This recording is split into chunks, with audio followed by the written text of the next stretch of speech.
So what's going on, everybody? It says I'm live. I hope I'm live right now. And wanted to quickly apologize for the technical difficulties. We were trying to start this live stream before, had some technical difficulties involving just the audio, the visual, just a little bit of lag on a few different ends. But yeah, thanks for everybody tuning in right now. Shout out to Rover Sports. Shout out to Chris the Entertainer. And let's talk about this game. Let's talk about college football as a whole. But right now, we got Texas at Texas Tech. Texas Tech in the red zone on the 2-yard line. Just got stuffed first and goal. Had a little pitch, outside pitch play. Got stuffed at the line. But yeah, right now it's 7-0. Texas Tech winning. So Nathan, what's going on, man? Nathan Hill, what's up, dude? How's your night going? Entertainer Talking Sports in the chat. What's going on, man? Rover Sports. Bad call. Yeah, I agree. In this, it's always weird. This is it's something I feel like I always kind of want to address. But when an air raid system, when a spread heavy system, when they're in the shotgun, when they constantly have 4 or 5 wide receivers at all times, whenever they get in the red zone and they're trying to go under center and they try to bunch everything up, it's always tough. And those spread offenses seem to always have a tough time adjusting to that. So it's really strange. It's just I feel like it hinders an offense when a coaching staff is primarily an air raid system. Nathan Hill says Irish just got another TD, 14-0 against FSU. Yeah, Notre Dame I think is going to win that game. Florida State they've just been an absolute mess so far this season. I do like the Irish's uniforms though in this game. I really like the green jerseys. Those things are sweet. So yeah, we got a commercial right now. Let's flip on a different game.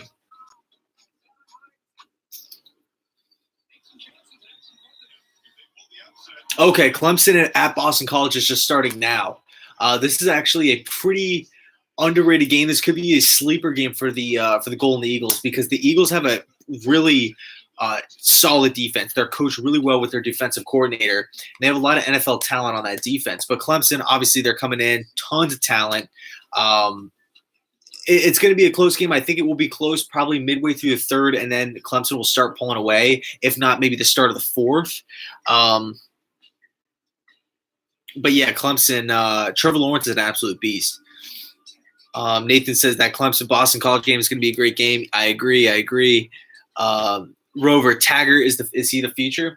I don't know, man. I personally don't think so, but I'm not one to fire a coach after 1 year.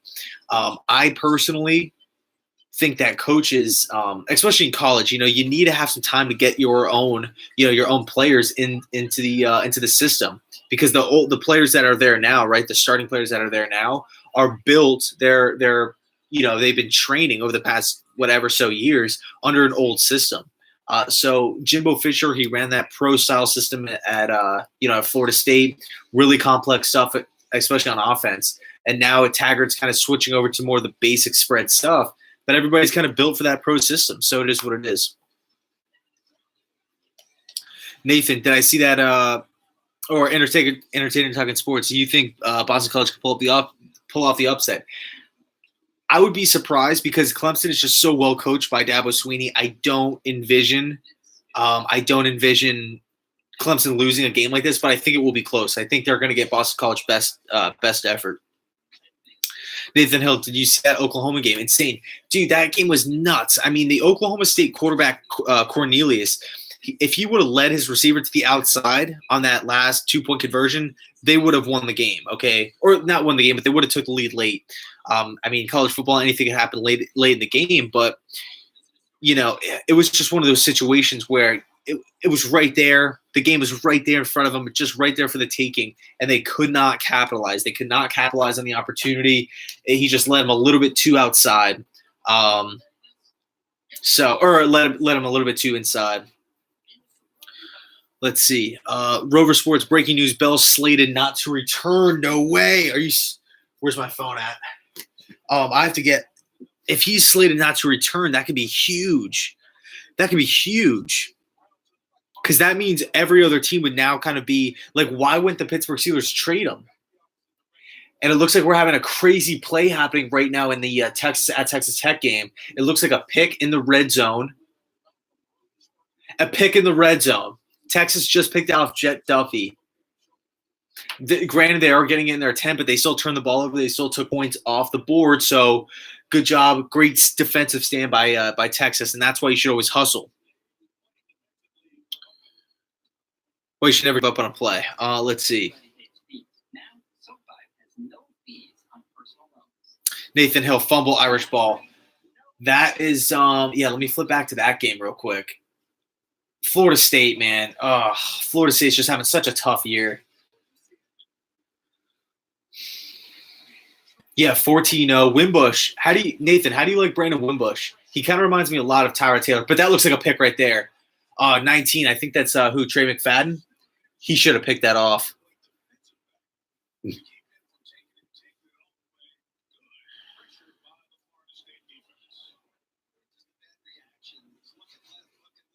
So what does that even mean? What does that mean for Le'Veon Bell? He obviously doesn't get paid this season, but at the same time, doesn't that mean that the Pittsburgh Steelers now have control over him for next season? Can't they just franchise tag him, or at least transition tag? I think that's the case. If they wanted to, I doubt they will. But now I think the Pittsburgh, because it counts as like a free year, as the Notre Dame Fighting Irish nail a 26-yard field goal, making it 17-0. Let me flip back to Texas. It's man. So what? I wonder what's going to happen now with the whole Le'Veon Bell situation. If anybody in the chat knows, let me know. Nathan says he's a good mobile quarterback, just needs to limit the picks. Yeah, Wimbush is, he's a guy who I don't know if he'll ever make it in the NFL, but he's a guy with a big arm. I think Brandon Wimbush touch like on the deep ball is there. He's a nice dual threat quarterback. You could do a lot with Wimbush, but he just has to be smarter with the football. It's kind of my take on him.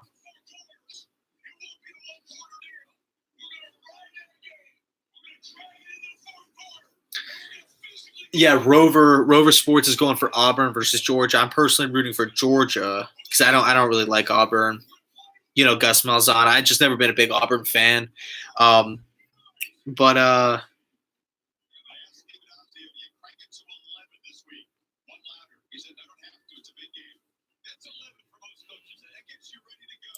Yeah, I guess you guys are right. Le'Veon Bell unlikely to show. I wonder what happens now.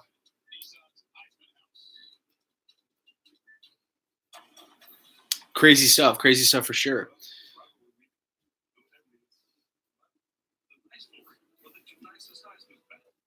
And I appreciate everybody sticking around. Nathan, he actually just wrote in, JC, loved your early mock draft video. Devin White would be amazing for the Colts.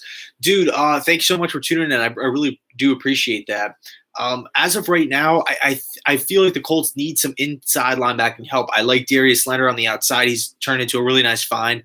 I didn't really know too much about him, pre-draft. I know he came out of that small school. But the Colts have their young pieces, especially on defense. Like I said, Darius Leonard. I like Quincy Wilson, the cornerback. And then Malik Hooker. He's one of my favorite players in the league, free safety out of Ohio State. I would have loved him if the Jets would have taken him at 6. But all in all, what a steal. I think the Colts snagged him at 15, I believe. And great player. And Devin White, I think he would not only just be an upgrade at that position, right, at the inside linebacking position, but he'd also bring a sense of leadership, a sense of pride to the Colts locker room as well. So I think Devin White to Indianapolis would be a great fit. Yeah, shout out to you, Chris. Yeah, I appreciate that, dude. I know you didn't really like Justin Herbert to the Giants, but the Giants need to move on from Eli Manning, whether it's in free agency, trying to get a Jameis Winston, a Derek Carr, Tyrod Taylor, a quarterback like that, or you could look in the draft, for a guy like Herbert or Drew Lock, Clayton Thorson, one of those guys, Daniel Jones.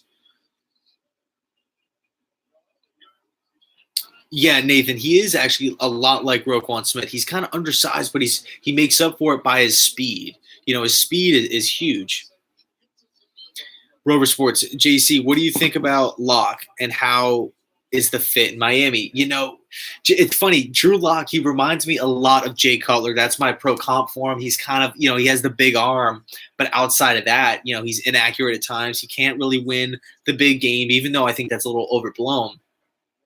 But he has the big arm. He's a little inaccurate. I don't think his pocket presence is amazing, but he can hurt you on the ground. As Texas has a huge play on 3rd and 10. Sam Ehlinger hits number 84 Humphrey out and hits a curl flat route. Took it like 30 yards extra run after catch. Great move on the inside or to the outside. Huge play by the Longhorns right there. But going back, Drew Lock, to Miami, I understand it because Adam Gase likes the big arm quarterbacks. Look at his current roster: Bryce Petty, big arm; Brock Osweiler, huge arm. Hell, Jay Cutler was a Miami Dolphin. He likes the big arm quarterbacks. So I think he's going to take a really hard look at Drew Lock. I just don't know if he's a first-round quarterback. He might be a second-round guy. He might be a first-round guy. I don't know. Right now, I would say extremely high second, late first.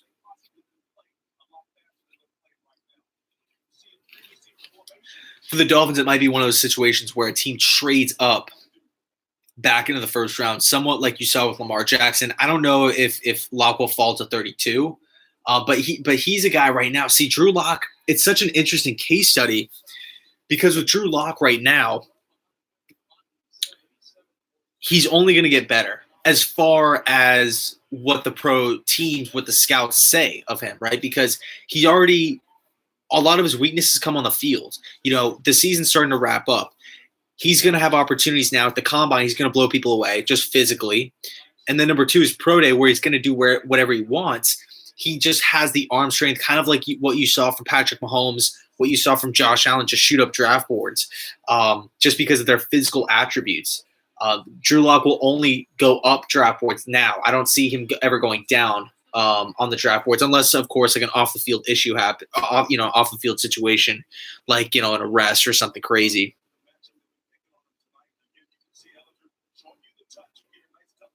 Yeah, Tua Tagovailoa. He's a pretty good quarterback. I don't know how his low ball location is kind of weird to me. I don't necessarily think he's that, and I don't think he can throw with anticipation that well, especially on the crossing routes.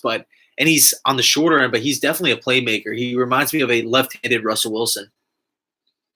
As Sam Ehlinger takes the snap, there's pressure from Texas Tech. Great interior pressure from number 96 from Texas Tech. Ehlinger didn't even see him come off the line. Great play by the Red Raiders on defense. Last play in the first quarter. Let's see.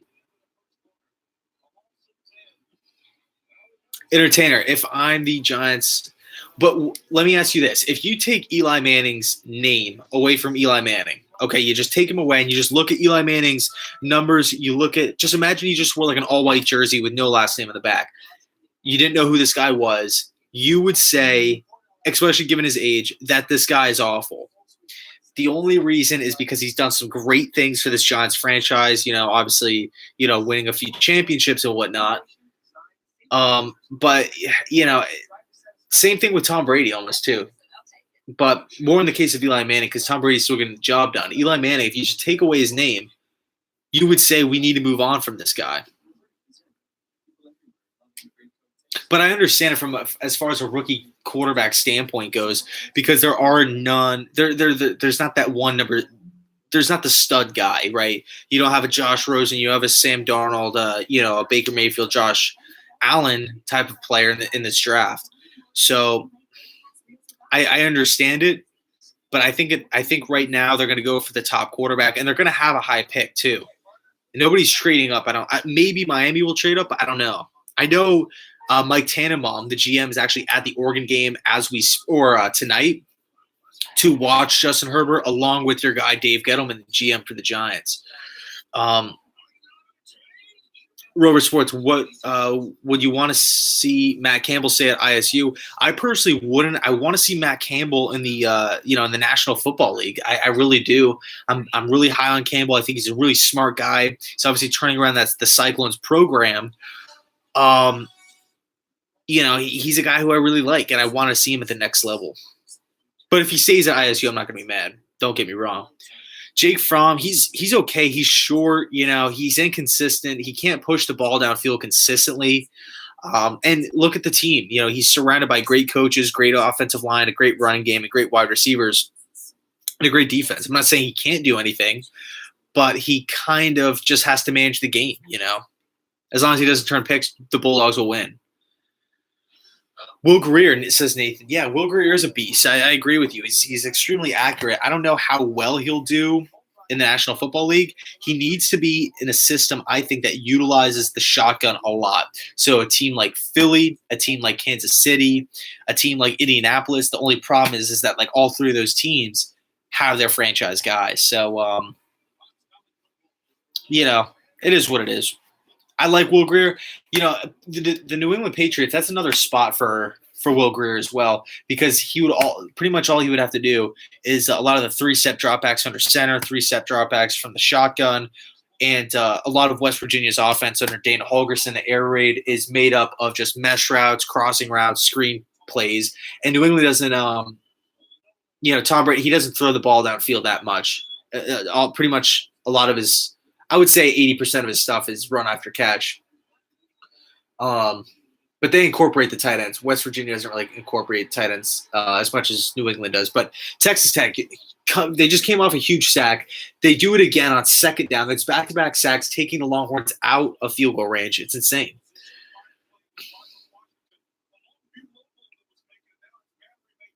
Yeah, Rover Sports. Fromm is not a pro prospect. Weak arm, bad pocket presence, nowhere close to Hunter Johnson or Eason. Yeah, the 2020 draft class for quarterbacks is going to be great. We have Jacob Eason, formerly of Georgia, now at Washington. Can't wait to see what he's going to do. He's a big kid with a powerful arm. Let's see if he has some success at Washington. So yeah, we got Eason, we got Tua from Alabama. Jury's still out on him. I'm not 100% sold on him just yet. But, as of right now, he's looking like a really good or he's going to be talked about as a professional quarterback. Quick shout out to FM Football Highlights. He's in the chat. What's going on, man? Thanks for tuning in. Going back to what Rover was saying, the 2020 draft class, we got Eason, we got Tua, we got Hunter Johnson, formerly a Clemson quarterback, now at Northwestern. There's going to be a lot of guys. Shea Patterson is another guy. He's probably my number one guy going in. Texas Longhorns, they attempt their field goal, and it is good. A 52-yard field goal nailed by Texas. Okay, so Texas Tech still is the lead 7-3 at home against the Longhorns.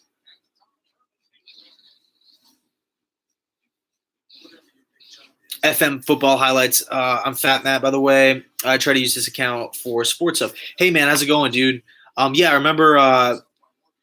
Yeah. Everybody's just like, Fat Matt, what's going on, man? That's cool. I'm doing good, man. I'm doing good. Just trying to catch up on some of this college football. Where's the remote at? I got to flip the game. I wonder what that score of the Notre Dame is. I wonder if Florida State's gone on the board yet. Commercial too. Clemson, Boston College. Let's check it out. We got 6 people in the chat. Shout out to everybody in the chat right now. Georgia just took the lead against Auburn, 13-10 as of right now. Fromm. Looks like an out route to a tight end. I like it. So Georgia Tech's actually beating Miami 17-7 at home. 3 minutes left in the second quarter. Mark Richt, I've never really been sold on Mark Richt. I just always viewed him as a guy that can't really win the big game. He has got Miami turned around. I do like what he's done in recruiting, but as of right now, he just hasn't been able to win the big game. Yeah, that was his MO at Georgia, and it's kind of the same deal so far with Miami.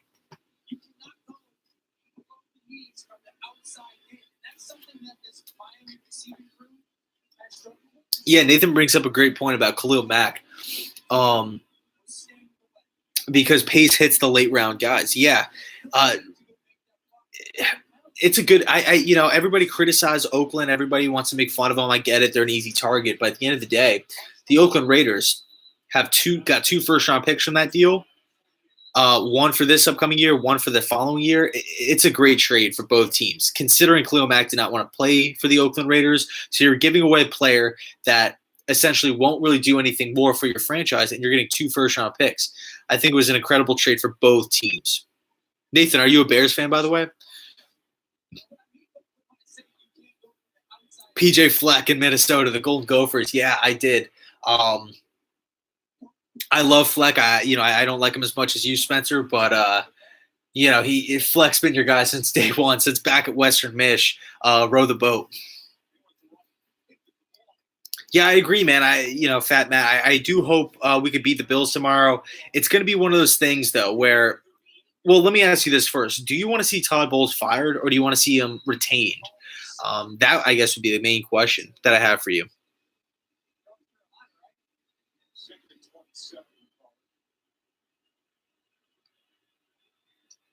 Nathan Hill. Oh, dude, you're going to the game tomorrow. Bro, that's awesome, man. I hope you have a great time. It should be awesome. And Georgia Tech sacked Perry from the Miami Hurricanes. Let me flip back to Texas Tech. I really like Texas Tech. Cliff Kingsbury, these guys. I respect Kingsbury a lot. I really do.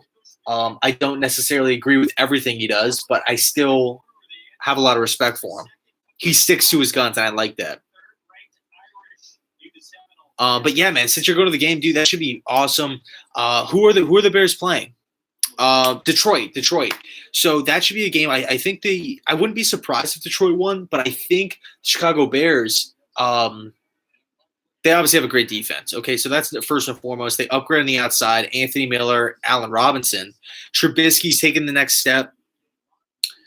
Matt Nagy implementing a great offensive game plan, as we have Rover Sports calling in live. Spencer, what's going on, man? Yeah, you're live right now. Spencer, what's going on?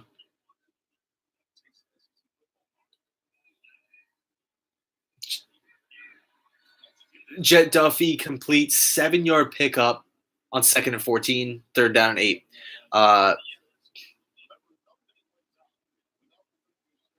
Okay, I'll put you on speaker. So we got Rover Sports calling in live for this Jet Duffy drive. 3rd and 8 right now, 12 minutes, or really 13 minutes left in the second quarter.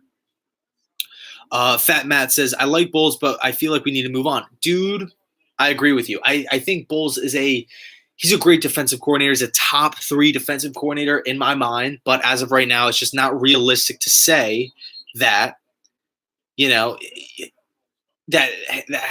how he can be a head coach. It's one thing to be great at defense. He's great at defense. Okay, he understands defense. He understands that he knows how to build defense. But as far as clock management goes, it's not there. He can't develop a quarterback. He has no halftime adjustments at all. We're always committing penalties. We're always shooting ourselves in the foot. We're never prepared. We can't play well on the road. How many more boxes does this man have to check before he's out of a job? I mean, as a head coach, you have to be good at a few of those things. So 3rd and 13 for Texas Tech. Jet Duffy escapes the pocket. Incomplete. Yeah, great play by Stearns, the Texas by the defender. Spencer, what are your thoughts on that drive? So right now, I think the Texas Tech defense, I'm really surprised that Texas Tech is this formidable at defense, because they've always been terrible at defense under Cliff Kingsbury. And now David Gibbs finally has good players, including Dakota Atlas from Last Chance U. So it's pretty cool to see the Red Raiders playing this different style. But I really love seeing Jet Duffy in the game. I think he's doing a terrific job. Obviously, the turnover near the red zone hurt him, but you can't bring in Alan Bowman. You got to stick with Jet, and his ability to move is really, really special. I think that Jet Duffy's a great dual threat quarterback. Yeah, the one thing with Jet Duffy is I want to see him stretch the field vertically, because he has a good enough arm to lead wide receivers down the field. And if they could hit on, even if they just attempt 5 throws down the field, right, 25-yard plus throws, I would say that would take the top off Texas's defense, and that would open up the underneath passes. I agree, and you just have to trust him. You have to trust Jet Duffy to throw the ball. But, it's going to come down. I think this is going to be a close game because I don't think Texas's offense is ridiculous. And I love what I'm seeing from the Red Raiders. I mean, for Cliff Kingsbury, he's kind of in a weird situation where, he's doing a decent enough job where he's not going to get fired. But at the same time, I don't know if this program is taking the next step.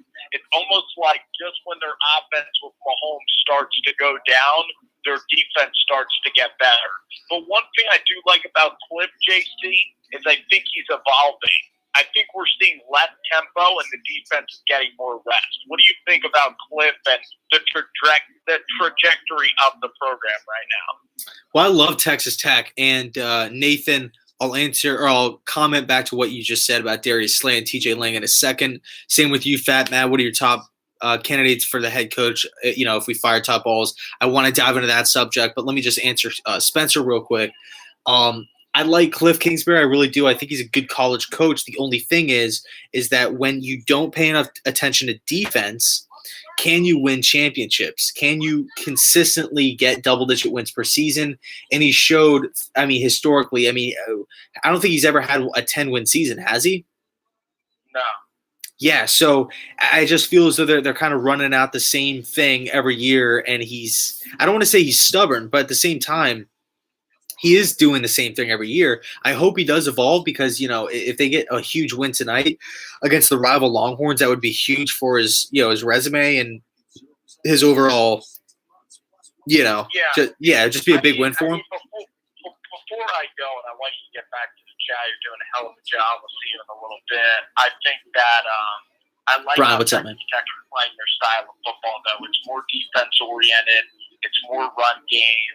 It kind of reminds me a little bit. I'm trying to think of whatever team kind of has more of a run game, but maybe like the West Virginia, where it's a little more running the football, it's less aerial raid, it's more defense. But hey, JC, thanks for taking my call, man, and I'll see you in the chat, bro. Thanks again. Yeah, man, I'll catch you later, dude. Thanks for calling in. All right, guys, that was Spencer. Rover Sports. Go check him out. Go subscribe to his channel. He has some hot takes. But let me answer some of you guys' questions. Quick shout out to Nathan Hill for sticking around. FM Football Highlights. Fat Matt, go sub him up. Brian B Gaming, my dude. Brian, what's up, man? You supported JC for such a long time. I love always seeing what you have to say in the comments. So quick shout out to Nathan. He says Darius Slay and TJ Lang aren't playing as well. I'd have to agree with you. Darius Slay's a guy who I thought that the Detroit Lions could have flipped at the deadline to maybe got a pick or a player or something like that in return, but they decided to hang on to him. I like Darius Slay. He's a better zone corner than man corner. Let's see. Fat Matt, FM Football Highlights. He says, what are your top candidates for head coach if we fire Todd Bowles? Dude, great question. I feel like I could make like a 2-hour video on this, to be honest with you. But there's a lot of names. Probably my top 3 guys. I'll give you my top 3 guys. Number 1, not in any order, because I have a few guys probably like on the top of my mind. But number 1, I would like Matt LaFleur, the offensive coordinator from Tennessee. He's a young guy. He's innovative. It's his first season calling plays. But everywhere he's been, the quarterback has had success. Whether it was in Washington with RG3, Matt Ryan, Atlanta when he won his MVP. He was with the LA Rams last year, so he was a part of the Jared Goff turnaround.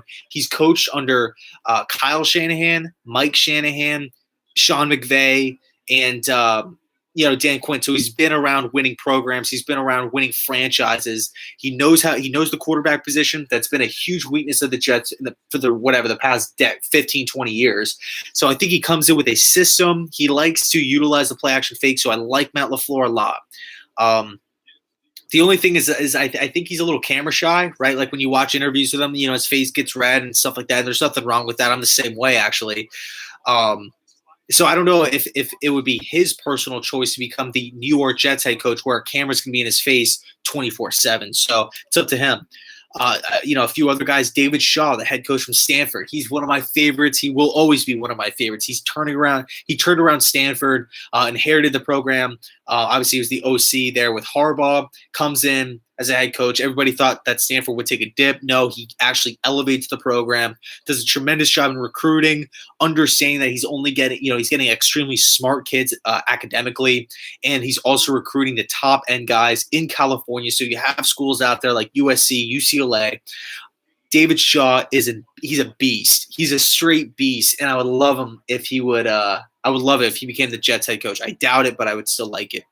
And the number 3 is John Harbaugh, the Baltimore Ravens head coach, as the Texas Longhorns.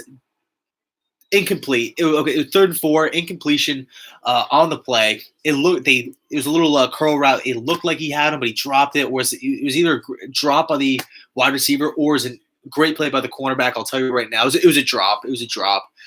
So Texas Tech should get the ball back, 4th down and 4 for Texas. But John Harbaugh for the Baltimore Ravens. Okay, this is a guy who might get fired. He might get the boot from Baltimore because they haven't had that much success over the past few seasons. And we all know how the NFL is. Hold on, let me stop right there. The Texas Longhorns are going for it on 4th down. Will they go for it? They are. Ehlinger drops back, 3-step drop back, fires to a little 5-and-out route. He gets the 1st down, 47 back. Barely gets the 1st down, but it's a 1st down, so the Longhorns continue the drive. John Harbaugh, he's a guy who I think brings stability. He also will help fix the special teams. He's won games. He knows how to prepare, and he knows how to build a great defense. I think we have a lot of good defensive guys in place. But the thing is with Harbaugh, how much does he actually contribute on offense? Because everybody looks at Joe Flacco, hasn't really developed, kind of is just like a stick in the mud there. It is what it is. So those are my 3 guys: Shaw, LaFleur, and Harbaugh would be my top 3. Brian, let me get to your question, man. How do you feel about Sam Darnold's injury and sitting out? Dude, I'm actually completely fine with it. I think Sam Darnold should have sat from the beginning of the year. I think it's going to be a nice opportunity for him to sit back, take a breather, take a breath, and really just digest the game from a different angle, right? Being able to sit on the bench and not having the pressure of picking up a low snap, not having the pressure of dealing with drop passes or crappy play calls or interceptions, not having that pressure throughout the week. It's a nice little break period right before the bye week. So he's going to have 3 weeks to really prepare for New England. I mean, that sounds pretty good to me. I also think McCown gives us a better chance to win as well. So we should get the win against Buffalo. If we don't, Bowles will be gone. I guarantee it. Let's see. FM Football Highlights says Lincoln Riley. I think if Lincoln Riley does come out, I think he would want to go to a Cleveland. Cleveland they have more talent than the Jets. They have Myles Garrett. They have his former quarterback, Baker Mayfield. Obviously, they know each other and have had a lot of success. Lincoln Riley will go to Cleveland with better weapons, a better offensive line, a better defense as a whole, and a really better offensive system, more talent. So I think Lincoln Riley to the Cleveland Browns makes more sense.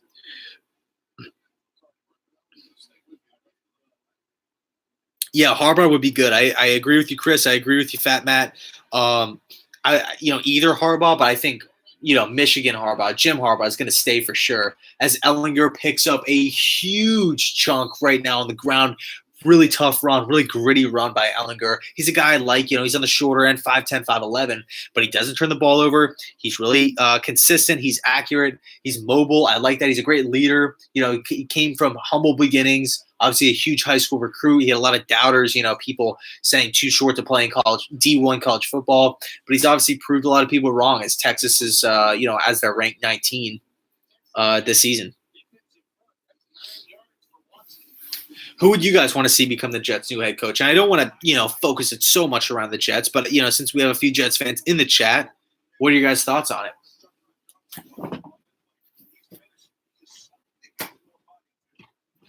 So right now the Longhorns are in the red zone. Ehlinger in the shotgun. More of a pistol situation here. We got the running back lineup directly behind him. We got a man offset to his left. Ehlinger goes through a full field of reads. I like that. Great protection, but as it's starting to break down, he takes a huge sack. Great pursuit by number 1 for Texas Tech. I don't know his name, but by Brooks. Great play off the edge. He looks like a safety. I think it was either a safety blitz.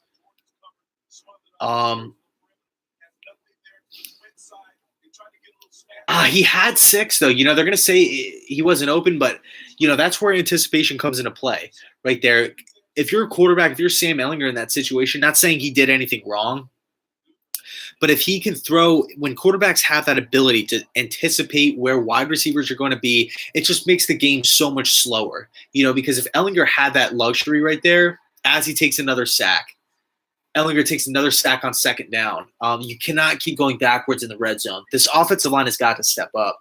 That one was not on Sam at all. But if you throw with anticipation, it just gives you such a leg up on the competition because you can the game is in slow motion for you.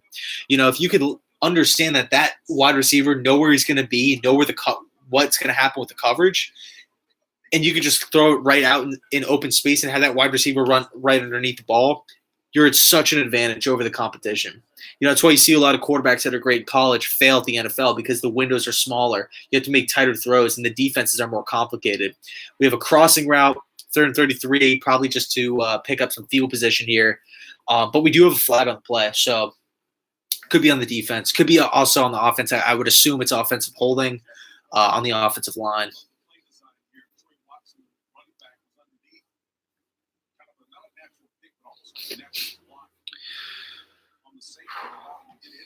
Yeah, Brian says, I would like to see someone from McVay's staff. Yeah, Shane Waldron's a guy who is interesting. He's the passing, the offensive passing director of the LA Rams right now. So he overlooks the passing game for the Rams. I think that's obviously a huge positive or factor for the Rams offense. Granted, one of the reasons why the Rams offense is so good is because the threat of Todd Gurley, it's the threat of the run game. So looking at it from that end, Waldron could be a beast. He could come in and really get this offense turned around. But the thing is how good of a leader is he? Can he rally the guys? How good is he as far as calling plays, and can he put together his own system? So a lot of those questions come up. Matt LaFleur actually had to do that this season. Like I said before, learning under great coaches such as Shanahan, McVay, and guys like both Shanahans, really, Mike and Kyle. But he's highly regarded. When you have a guy that's highly regarded by other great offensive or defensive, other great football coaches in the league, I think that's telling. I think it's telling. Yeah, Rex Ryan maybe as a defensive coordinator. I don't know if he would come back as a head coach, but as defensive coordinator, I would like that because Todd Bowles' system, the personnel for what the Jets currently have right now would fit Rex Ryan's system beautifully. We would still need the speed at the outside linebacking position, but the 3-4 exotic system, it'd be good. So 3rd and 6 right now. Texas on the 9-yard line of Texas Tech in the red zone. 3rd and 6. Play clock is winding down. Sam, come on, hurry up, snap the ball. 3 seconds. 2, 1. He got it off. Texas Tech brings a blitz. He stands in there, fires. Touchdown. He got him. He got 84 Humphrey. But there's a flag on the play. 3 minutes and 46 seconds left in the second quarter in the first half. But there's a flag on the play. It was beautifully executed by Sam Ehlinger to hang in the pocket. He stuck on his one read. I don't necessarily like when quarterbacks do that, but in a situation like this, when you're showing pressure up the A-gap and when you're having pressure coming off the blind side like that, when you have that extra backer dropping down, sometimes young quarterbacks will stick on their number one read on that play, and he was able to get open because Texas Tech rang a lot of people. They brought the house. So he was open. He had that one-on-one matchup. He made a play.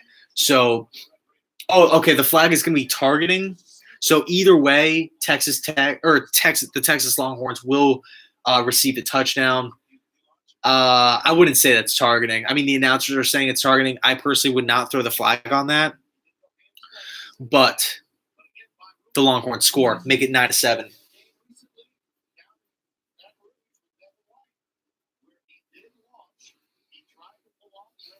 And for everybody in the chat right now, we got 5 people in the chat. I just want to shout everybody out. Shout out to Chris, the Entertainer, talking sports. He's in the chat right now. Go check him out. He's going to be a huge.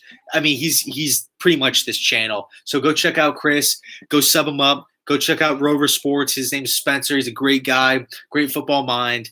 Go sub him up as well. He's another huge key of this channel. He's one of the pillars, one of the faces of this channel. It's going to be us 3, having collabs, doing stuff by ourselves like this. It's going to be great. We're going to be live streaming all the time for big games, whether it's basketball, football, college football, baseball, what have you. So go sub everybody up in the chat, and let's keep talking some ball. Who do you guys think right now should be the best or would be the top 4 if you're for your college football playoff, your top 4 teams? Obviously you got Clemson, obviously you got Alabama. Both teams look unstoppable as of right now, but who are the other 2? Georgia, Oklahoma, maybe Notre Dame, they're playing right now, possibly Ohio State. You got a lot of teams, West Virginia, that deserve consideration, maybe even UCF.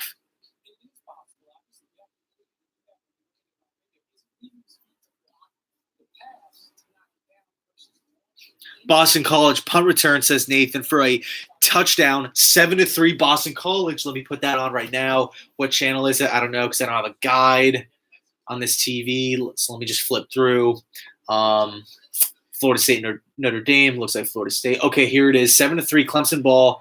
2nd and 3. Okay, he picks up the first down.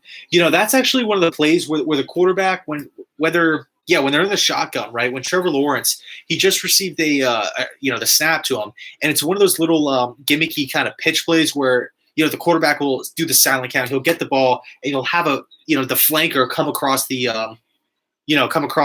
formation, and as soon as the quarterback gets it, he tosses it up like that. The wide receiver gets it. It's a great play. It's actually it's so simple, but it's genius.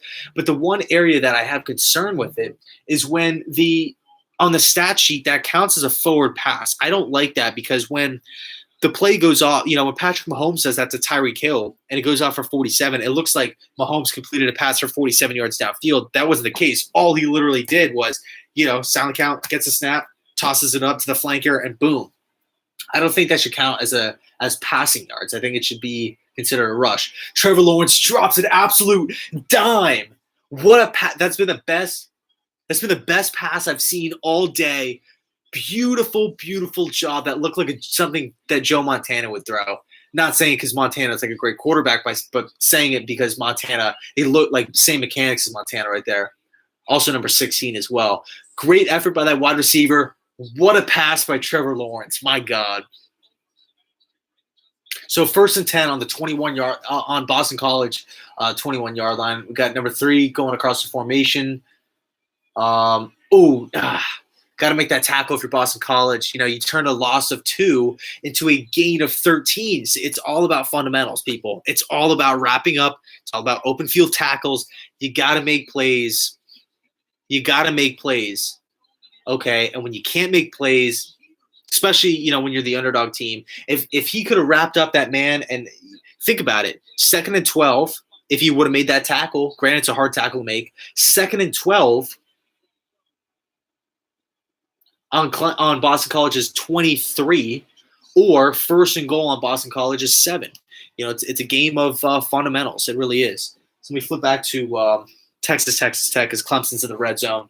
Florida State, nice pass by Francois. But they're actually losing 6-25 right now. 9 minutes left in the second, flag in the play. Let's see. What channel is Texas Tech? I believe it's Fox. Commercial.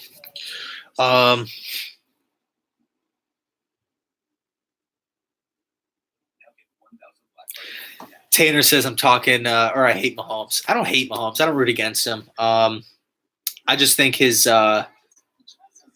success. I think anybody in the league. I think probably 25 out of 32 quarterbacks would have the same success as Mahomes. Looking at Andy Reid, looking at Sammy Watkins, Tyreek Hill, Travis Kelce, Kareem Hunt, a decent offensive line. I mean, how many how many great players are on that offense? Tons of them.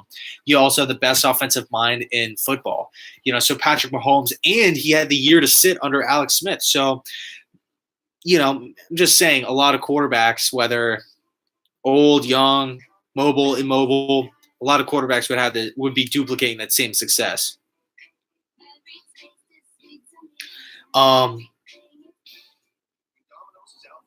Brian says, JC, has your Super Bowl prediction changed halfway through the season?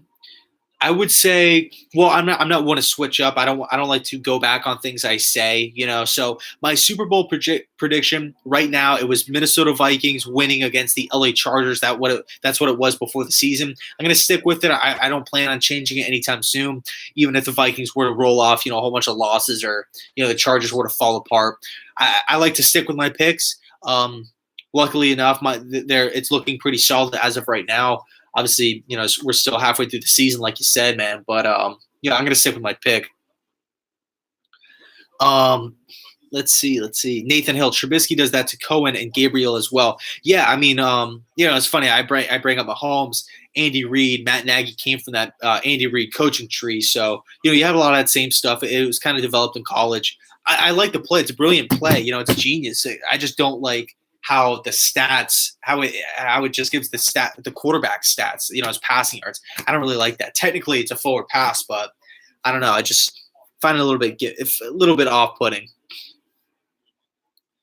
FM Football Highlights, go sub him up. He says, would you guys rather see Breeze get his second ring or Rivers get his first? I personally would like to see Rivers get his first.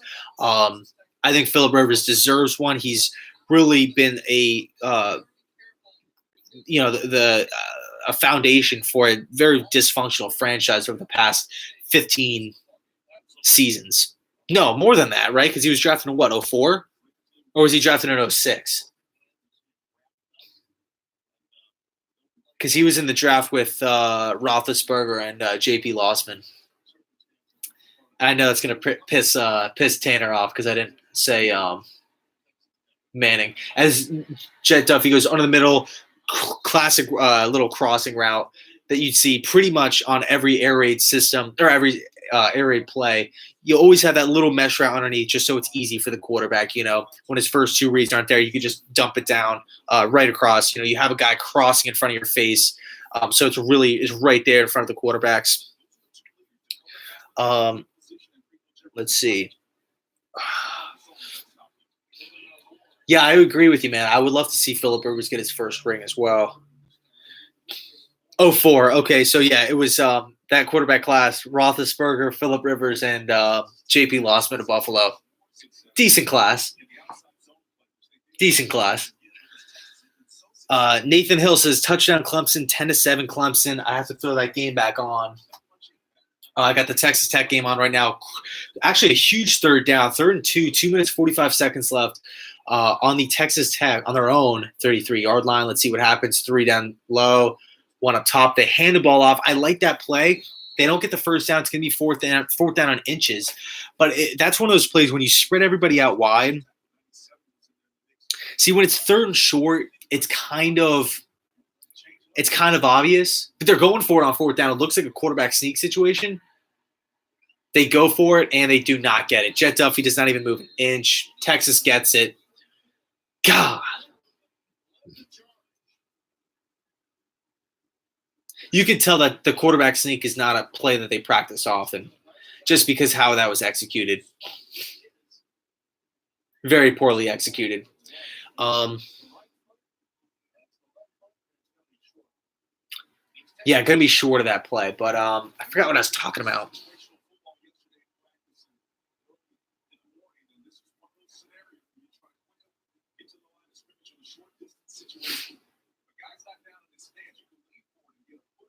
So yeah, who would your college football playoff teams be? I think mine right now would be Alabama 1, Clemson 2. I think you have to put Notre Dame 3. You're just forced to because they're undefeated, because they're an independent school. They have played some decent teams, beating teams like Stanford, whatnot, USC. Yeah, I'd probably go Notre Dame 3, even though I don't think they're the 3rd best team. You have to. And then number 4, it's between Oklahoma or Georgia. I really want to see. And Michigan, Nathan Hill, great point. They beat Michigan as well. Great point. I forgot that week 1 matchup. I want to give UCF some love because they literally have won 22 straight games, and they've beaten some pretty good teams like Memphis, USF last year. Auburn in the Peach Bowl, crazy win. And it's not like UCF is just barely squeaking by either. They're doing their thing. So I want to give UCF some love, but as of right now, I think Oklahoma or Georgia, maybe Michigan, but I would probably give the nod to Oklahoma. Oklahoma, I don't know. I'd probably go Georgia. It's such a tough call, though. It's such a tough call. You could go either way with that. Yeah, Brian says, I wonder why UCF isn't top 10. Because the way the playoff committee is set up for college football, it's just a completely dysfunctional mess. They have no idea what they're doing. It's a system that's built to fail. I personally don't like it because if Alabama goes undefeated, right? Obviously they're a top 4 team, but then they lose the SEC championship to Georgia. Georgia's for sure in. Alabama's obviously still a top 4 team, but what are you going to do? You're going to pull Alabama out? Like, by their standards, you kind of have to, because everybody would be winning their championship games. You'd have to take Alabama out. That makes no sense. So, but yes, and so to answer, not really you didn't really ask a question, but to build off of your comment, your point, they don't want to see I believe they don't want to see the small schools do well. I think the small schools don't necessarily draw on a big crowd, especially because the team that has to play the small school doesn't really get that big of a reward, because they're favored to win by a big margin. So, as far as ratings and whatnot go, I don't think they want to see a team like UCF or USF or Memphis or a team like that do well. Air Force, Navy, I really don't. But here's my solution to the whole thing, right? Here's my solution to the college football playoff. Really simple stuff. Really simple stuff. They can implement it next year if they want, and I give them permission to take my idea. Ehlinger drops back, 1st and 10. Beautiful play, just perfect protection. Curl route, deep curl route. And I'll tell you what, little Jordan Humphrey is having himself a day. He's having a really solid day. This time he works out of the slot, puts a nice little move, zone coverage. You got to find the weak spots in the zone, or the soft spots in the zone. That's what he did right there. Beautiful by Ehlinger. Now it's a read option. Up tempo. Nice little pickup of 6. Love it. A great play calling by Herman as of right now. But here is my college football playoff idea. Instead of just having randomly the top 4 teams of a bunch of people sitting in a room that don't really know football, just picking, and keep in mind that some of these people have ties to schools anyway, which makes no sense. Which, leads you to believe that there could be biases in the room. But here's the idea. You get the winner of every conference. That way, you remember a few years back when Ohio State lost to Penn State. Penn State was the Big Ten championship. They're the Big Ten champion, and they beat Ohio State, and they still did not get in, and Ohio State got in. Not fair. Not fair at all. So here's the plan. All 5 champions get in. Doesn't matter how bad or how good you are. If you're the champion of your conference, you get in. That way, the argument of playing for, the championship actually means something, right? Your conference games mean something. As Ehlinger drops throws another dart to the sidelines, another first down. They're going to get it. Texas is going to get the ball on the 2-yard line, 1st and goal, minute and a half left before halftime. So you take the 5 champions, and then you take the best group of 5 school there is. So in this case, it'd be UCF. Okay, so an example would be Michigan wins the Big Ten, Alabama wins the SEC, Washington State wins the Pac-12, Clemson wins the ACC, and since we're watching Texas, we'll say Oklahoma. Oklahoma wins the Big 12. UCF is the best ranked school in the group of 5. So you have 6 teams overall. You have, your games, obviously. I don't know if you'd want to do it randomly. I feel like that'd be pretty cool, like the draft lottery, like you're just picking names out of a hat to see who plays each other. Then the winners move on.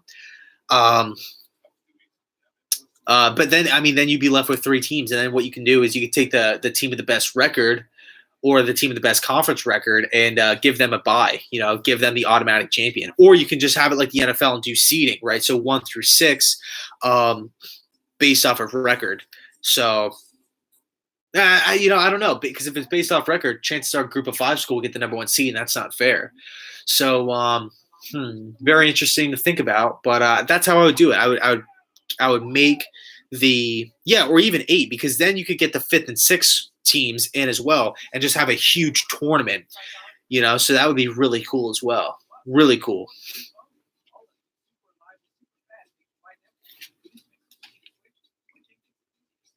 Because who's the 6th team right now? Michigan? Yeah.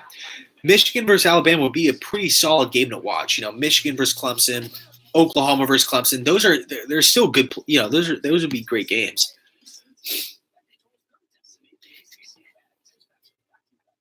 And I believe Rover Sports will be taking over at halftime. I'm going to be hopping off at halftime, but we still have a minute left. As we take a look at Texas's scoring drive, 4 plays, 34 yards in a minute, 17 unanswered points. Nathan, I haven't seen that catch. What catch are you talking about right now?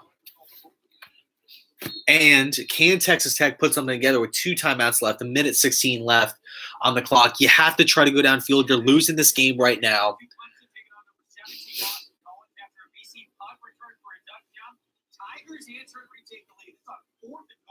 Beautiful play by Dabo Swinney, by the way, in Clemson.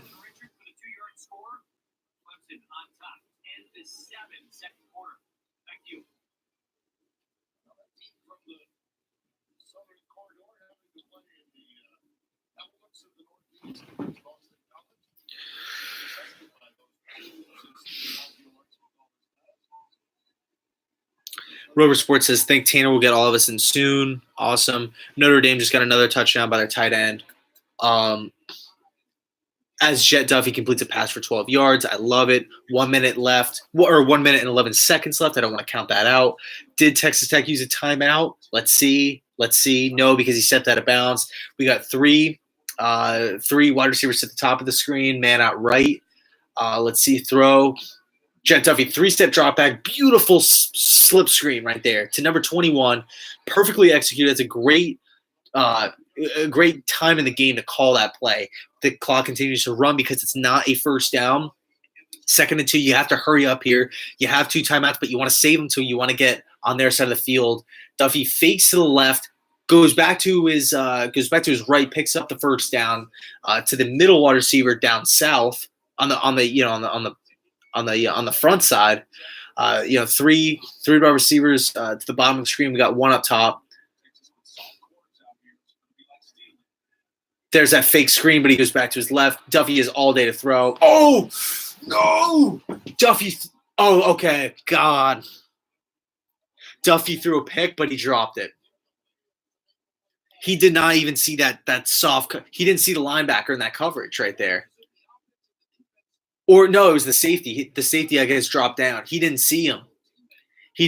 That could have been dangerous, though. He could have been dangerous right there. And there's 2 Texas Longhorns down hurt on that play, but that could have been dangerous if he would have caught that pick. Oh, he had it too. You have to be smarter with the ball, Jet. You have to be smarter with the ball.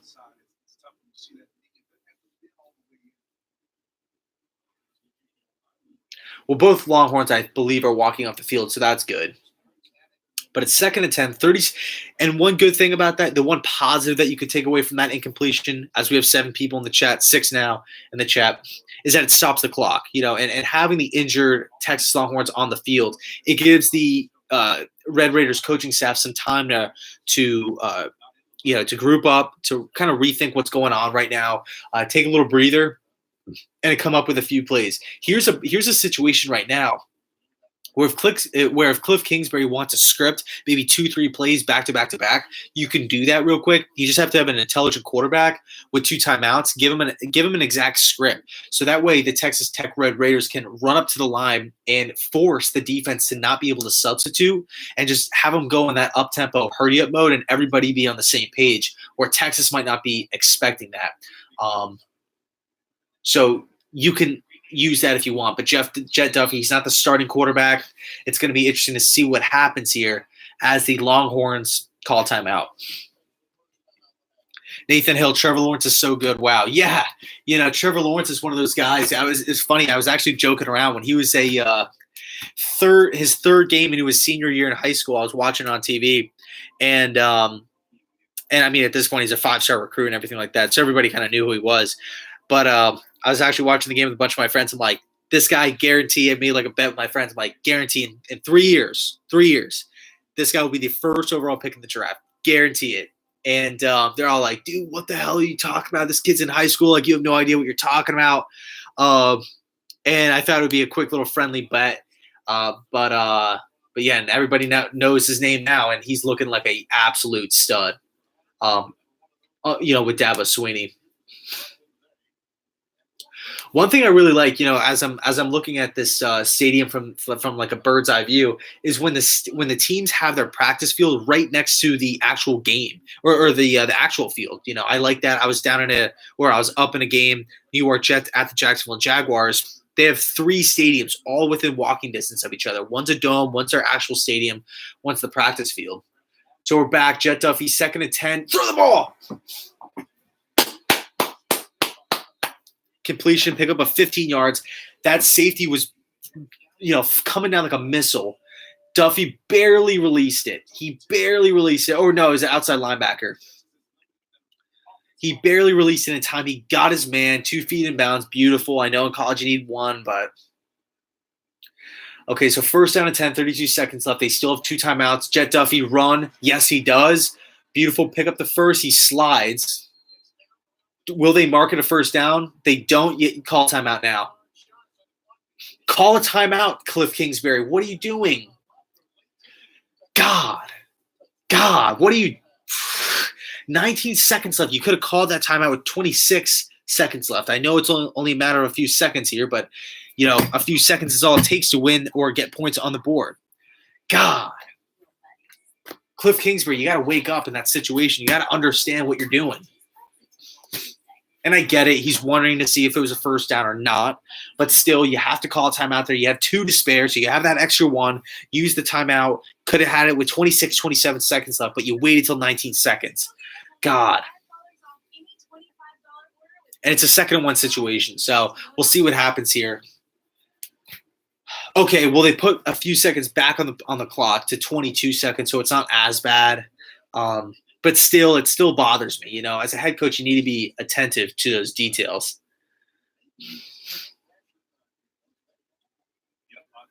Texas Tech has some sweet uniforms. I like the black ones, though. So they're getting the ball, 2nd and 1, 22 seconds left on the clock. I like this pistol formation. They run the ball, which I think was a decent call, but Texas played it brilliantly. You have to call a timeout now. Man, that Texas linebacker, Hager, looks like an absolute monster, number 44. He has a custom face mask. He has long hair. Guy looks like a beast. So 16 seconds left. You didn't gain a yard, so it's 3rd down and 1. 17 seconds left before half. What would you do here? I think you would probably have to take – me personally, everybody's thinking target the sidelines. Everybody's saying target the sidelines here. I would attack the middle of the field. I would go for a nice pickup of 15 yards, run up and spike it. So you're looking at a 2nd and goal situation with probably 8 seconds left. So that gives you enough time for 1 play and then 1 field goal if you don't get it on that play. That's what I'm doing. I'm trying to attack the middle of the field here, get up to the line, spike it. Don't even bother going to the sidelines because that's where Texas is going to play. They're going to draw out their safeties, probably going to be a cover 2 look. They're going to draw out their safeties to the sidelines because they want that extra protection out there. They're going to want to make sure that the ball is not completed out there. So it could leave the middle of the field open. There's 17 seconds left, so you could get a playoff. You could run up to the line, spike it with 8-9 seconds left to then, having a second and goal. Like I said, gives you enough time for 2 plays, one being a field goal if you don't get it on the first play.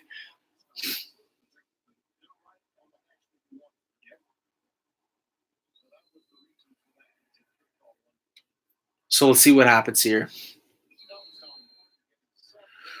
3rd down and 1. Trips formation to the right. Man in motion. Jet Duffy kept it. What do you do? Just get out of bounds. Just get out of bounds. I don't like that call, running it with no timeouts. He got the first down. I like it. I like that. I do. 1st down and 10. 12 seconds left. You probably have time for one play. But see, the thing is now is that now you're forced to either A, go to the end zone, or B, attack the sidelines, because you can't, snap the ball, get a huge chunk. If he gets tackled in the middle of the field, time will run out. Okay, they're going for a field goal. I understand it. 41 yards. It's a little tough. It's a little far for my liking. Let's see what happens. Ooh. He made it. Nice. It had that nice little curve, like a little 2-seam fastball in there. Beautiful kick. So 7 seconds left. 17 Texas to 10 Texas Tech Red Raiders.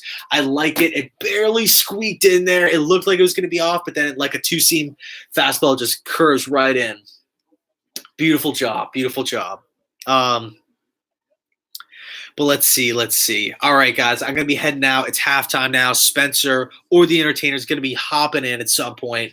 Going to be starting this stream back up. So I want to thank everybody, all 8 people in the chat right now. Thanks for tuning in. Thanks for, thumbs up in the video. I really do appreciate it. And shout out to Brian, Rover Sports, Chris the Entertainer, Nathan, Fat Matt, everybody that, hung out and chill with us for a little bit. So I'm going to end it here. Texas is leading Texas Tech at the half, 17-10. Thanks so much for watching. And it's funny on my Jets, my other YouTube channel, I usually just say, thanks so much for watching and go Jets, but I'm not going to do it here. It feels weird not doing it. So 17-10. Thanks so much for tuning in. I'll catch you guys later. Peace.